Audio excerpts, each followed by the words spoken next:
Assalamualaikum warahmatullahi wabarakatuh. Perkenalkan, nama saya Yoga Yuli Rahman dari Prodi PGSD kelas 2020A. Saya akan mempresentasikan apa itu komunikasi lisan. Pengertian komunikasi lisan. Komunikasi lisan adalah bentuk komunikasi dengan mengucapkan kata-kata secara lisan dan langsung kepada lawan berbicara. Komunikasi lisan dapat dilakukan pada kondisi para personel atau individu yang berkomunikasi berhadapan langsung. Ciri-ciri komunikasi lisan. Yang pertama, bersifat face to face atau tatap muka. Sistem ini mengandalkan peserta komunikasi dan hanya bisa terjadi bila ada orang yang bertatap muka langsung. Yang kedua, terikat pada ruang. Proses komunikasi ini terikat pada tempat atau ruang yang digunakan. Mereka yang tidak di tempat, maka tidak akan bisa terlibat komunikasi. Dan yang ketiga, terikat waktu. Komunikasi ini hanya bisa berlangsung pada waktu yang sama jika ingin dengar oleh orang lain. Yang keempat, menggunakan organ dominan berupa mulut dan telinga. Walaupun mungkin ditambah mata, komunikasi lisan hanya menggunakan sumber daya komunikasi yang berupa tubuh manusia. Dan yang terakhir, mementingkan penampilan, yaitu setiap orang yang ingin melakukan komunikasi lisan mempertimbangkan penampilan diri, terutama kesiapan panca indera untuk menjadi media dan sekaligus pesan dalam proses komunikasi. Jenis-jenis komunikasi lisan. Yang pertama, komunikasi lisan langsung. Pada komunikasi ini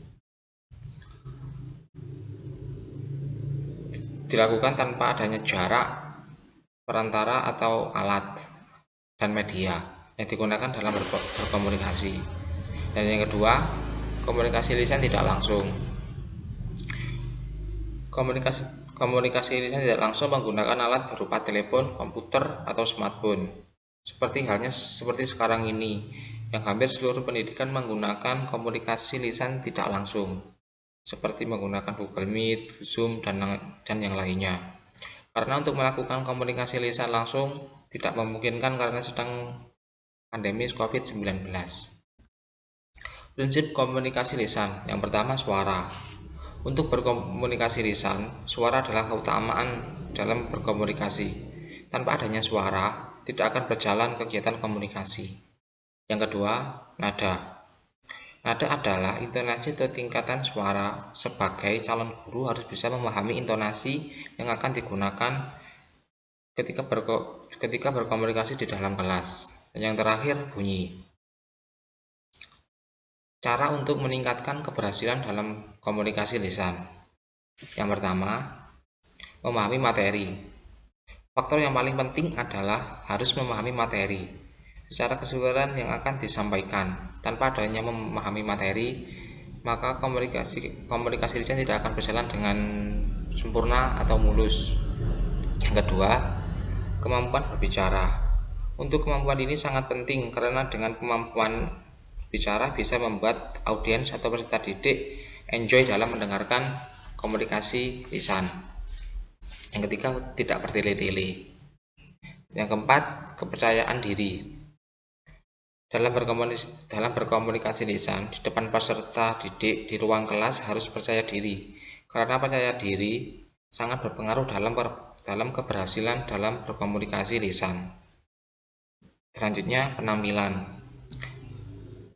Penampilan sangat diperhatikan dalam berkomunikasi di depan peserta didik karena dengan penampilan yang menarik akan membuat efek segar dan citra yang positif.